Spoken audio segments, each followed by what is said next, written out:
His recently published book, Career Mechanics, Solutions to Common Career and Employment Issues, has led to radio interviews all across the country, and primarily on the topic of marketing yourself after 50, good news for gray hairs.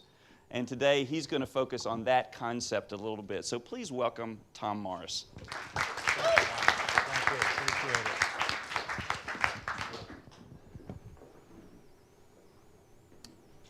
Have you ever noticed that none of us is as old as we thought we'd be when we got to this age?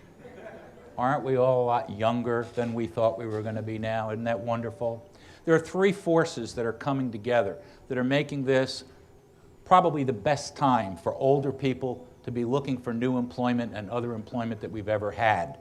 One is that we are aging differently than our grandparents and our parents did. Another one is the demographics of our population. And the third one is the growth of our labor market. And those are the three things that I want to talk about. And I'm particularly glad to be talking with you about them because as speakers, there are things that you do that help people who are older to have the two qualities that they really need to be successful when they're looking for new employment. And I'm going to talk about those a little bit later also. But coming back to the idea that we're not aging the same way our parents did and our grandparents did, just think about some of the things we've seen on the news. George Bush Sr. parachuting out of an airplane at 80 years of age. John Glenn blasting off into space at 77. Just recently, we had a 102-year-old woman hit a hole-in-one. How many of you read about that? Ron pointed out that she used to wear two pair of pants before that in case she ever got a hole-in-one. I had a gentleman come to my office not too long ago, 70 years old, executive in the federal government. He said, I made the decision, I'm going to be leaving the federal government, but I want to look for new employment. I said, okay. I said, what do you want to do? He said, I'm not sure. That's why I'm here. I want you to help me to figure that out. He said, but I'll tell you this. He says, I can only work part-time. And I thought, well, 70 years of age, makes sense to me, only wants to work part-time. But I asked him why anyway. I said, why? He said, because I need time to train. I said, train? Train for what? He said, I run the quarter mile competitively. I said, you run the quarter mile competitively? He said, I'm not as fast as I used to be. I looked at him, I thought the only time I'm as fast as him is at 2 o'clock in the morning when I'm trying to get to the bathroom. Recently, a few years ago, actually, the oldest person ever to climb Mount Everest made it to the top. 60 years old, made it to the top of Mount Everest. Do you know how long that record lasted? One day.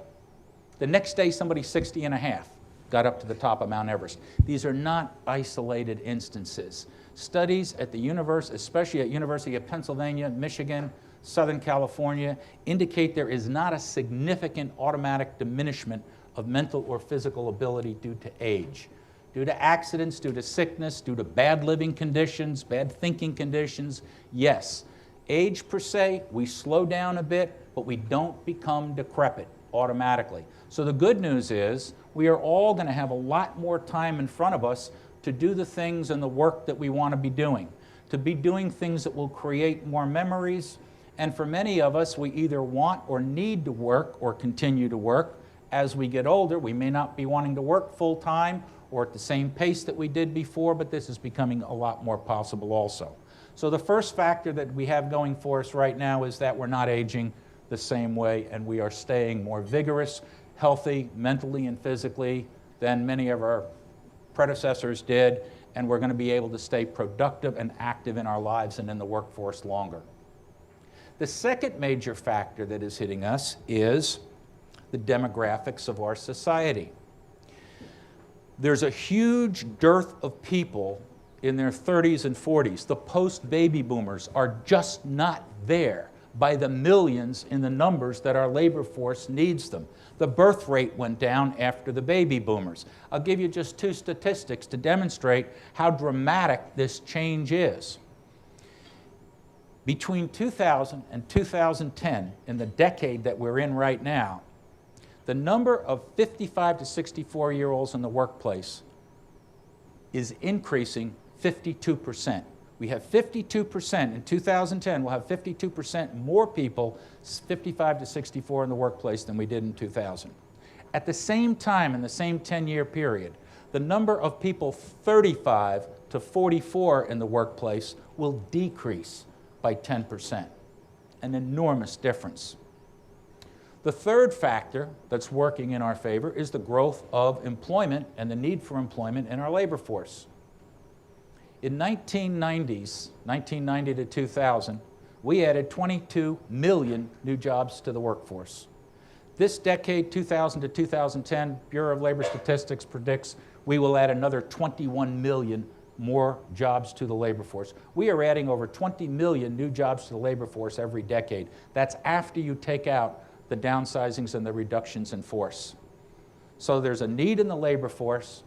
There's a dearth of people who are there that normally the labor force would be turning to hire. And where do you think employers are turning for the people that they would have been hiring in their 30s and 40s that just aren't there in those numbers? They're not turning to 20-year-olds and teenagers. They are turning to the older people. That's why there is an increase of 52% of people 55 to 64.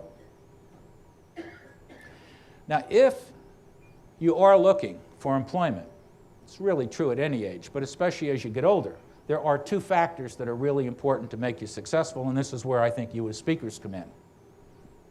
One factor is you've got to have the skills needed to do the work you want to do.